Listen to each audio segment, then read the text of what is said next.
And welcome back. Hey, you know, on February the 5th, the Alliance for Quality Education of New York, they're going to be holding a Black Lives Matter in Education event. And joining us with all the details, we have Advocacy Director Zakiyah Ansari. That's perfect. Yeah, I wasn't going to mess you up. I appreciate that. I'm trying not to mess anybody up. You know, you take today's, I put a key on yours? Yes. Yeah, so the association key Zakiyah. instead of Zakai. Zakiyah, you're right. So tell us about some of the wonderful things that you do in our community. Yeah, so I actually started with the organization as a parent volunteer a number of years ago. And so I think that shows the power of the organization. And what we've been doing for the last 12 years is fighting to get Campaign for Fiscal Equity dollars to schools. Currently $4.2 billion are owed to public school children, predominantly black, brown, and poor children throughout this state. And out of that 4.2 billion, 1.6 of that is owed to New York City public schools. Whoa. So as a mother of 8 and a grandmother of 3, and talking to parents all across the state, I'm clear on the impact of not funding schools is having, and that's if you have one child. You know, as parents, what they're buying copy paper, hand sanitizer, crayons, and everything else. And guess what? At the same time, their paychecks are not getting any larger. And so to know that our schools are owed this money, to know the children that are being impacted by it, that's our role. Our goal is to get those dollars. Are you speaking to anybody? Are you speaking to any Absolutely. elected officials? The are you going onus, to caucus weekend? The onus of getting these dollars falls flatly on New York State legislature. The governor, who has been stopping the flow of these dollars and who puts out wrong information and rhetoric around money doesn't matter. Well, we know it matters when he sends his children to public schools that pay $30,000 to educate their children. We understand that money matters when people are putting money in his coffers, but all the time when it comes to supporting and educating and providing resources for black and brown communities and poor communities, for some reason money never matters. And so we've been putting the onus on the governor and all the state legislature. That includes the assembly, who's been very supportive of our missions over the last few years. But I want to repeat, I said 12 years. It's been 12 years since the court said students are owed these dollars, and we still have yet to receive them. Meanwhile, you'll hear over and over again that we don't have enough money.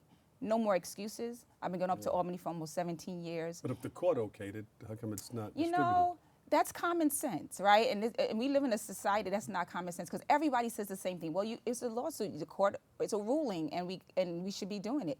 The question becomes, yes, so why are people holding those dollars? And I think it's a question of, it's not a question for me anymore. I've been doing it long enough. It's clear. The priority is not for black and brown poor children to have what they deserve. How did you come from parent coordinator to what you're doing now? So I wasn't even a parent coordinator. I was just volunteer. Like, this is just a regular parent. You know, you go to the PTA, part of that. Education. Absolutely. Yeah. I was always engaged in that. Didn't understand the politics of it.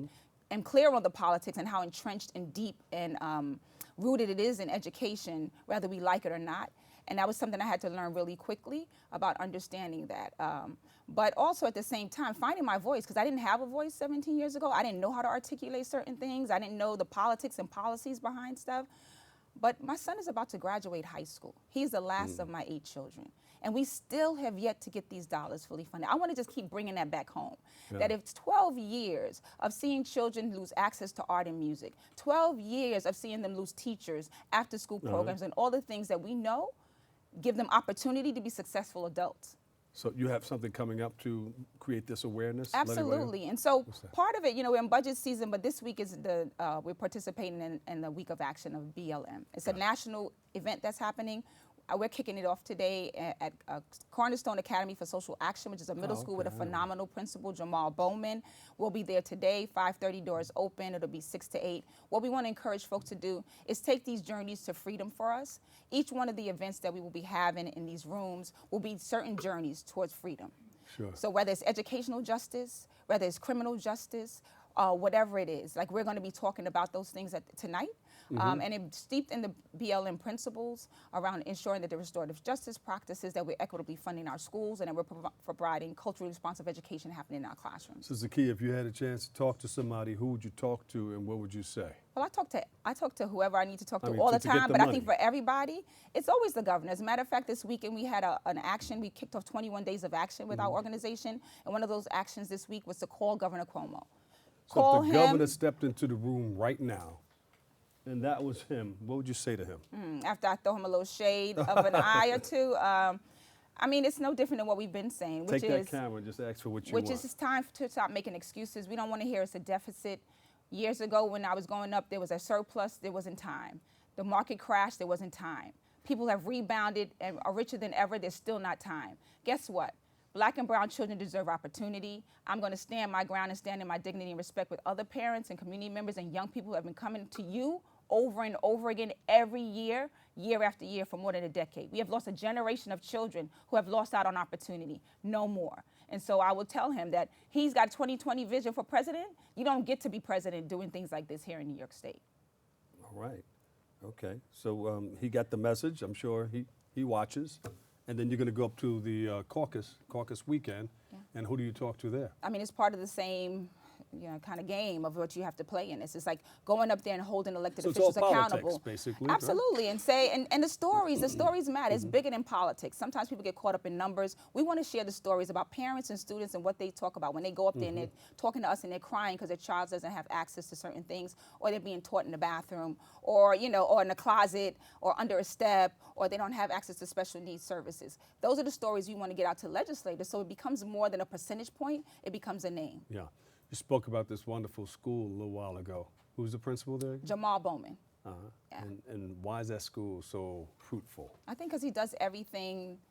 If my child was going to that school, that would be the school, right? That not from the building itself, to what happens within the building, to his use of hip hop, to his use of social media and media to educate kids, and just his excitement about teaching and learning and ensuring that everyone is engaged in that. And he's part of the whole, he's the first person when I heard about opt-out, seeing a black man talk about opt-out was enough to draw me to that conversation about what this looks like, right?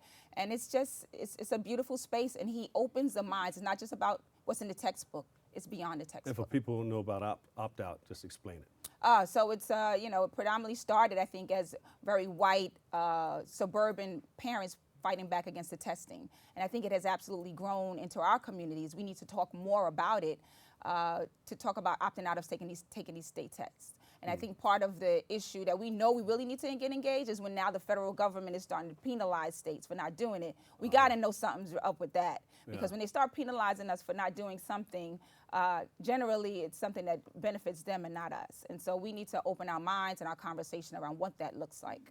What are your educational goals?